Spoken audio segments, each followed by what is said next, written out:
purpose of this short webcast is to provide families who may be interested in seeking support from the Bird Centre with information relating to the structure of appointments, focusing in particular on the early stages of treatment and answering questions commonly asked by families.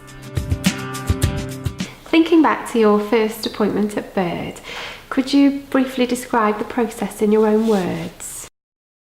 I remember that first appointment quite vividly actually, because it was a big thing coming to Bird for the first time. But there's key things that I do recall, and one was how welcoming the team were and how calm and caring everyone was, which really put us at ease and our child at ease straight away. Every step of the process of that session, everything was clearly explained to us, and we were also given written documentation to be able to take home and reread, which really just reinforced everything that we'd heard earlier on in the appointment. As a parent though, there was two things that I will always remember about that first meeting, and one was how our child's needs and our concerns as parents were taken very seriously, and we're actually listened to for the first time really, so that was really appreciated. But the most important thing from that first session was we were given hope that the Bird programme would actively improve our son's quality of life, and as a parent that is priceless. Often families ask if it's possible to combine some of those first few appointments and do them over the course of 1 or maybe 2 days, which we generally don't tend to encourage. Looking back at your experiences of going through the early stages of treatment, what would you say to somebody who wanted to perhaps combine some of those appointments? I would be led by the Bird team timeframes really, and I would discourage families considering combining appointments together. From a personal experience, I found that for the child,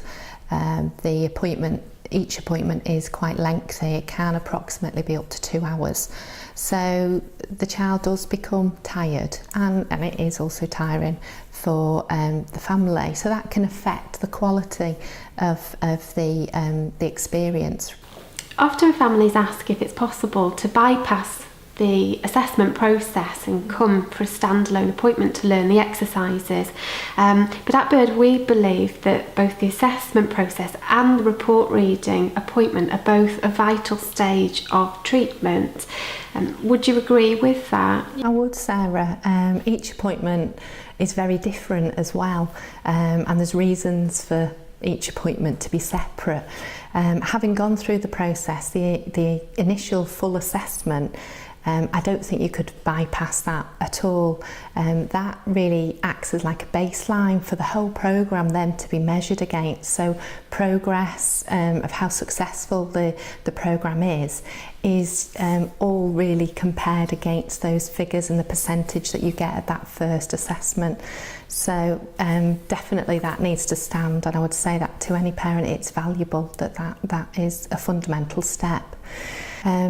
Also, you learn so much about your child at that assessment. We might, as parents, have hunches, but it is so detailed. It identifies strengths and weaknesses and really makes you feel empowered as a parent, that you've got a good understanding because everything's explained at every step of the way.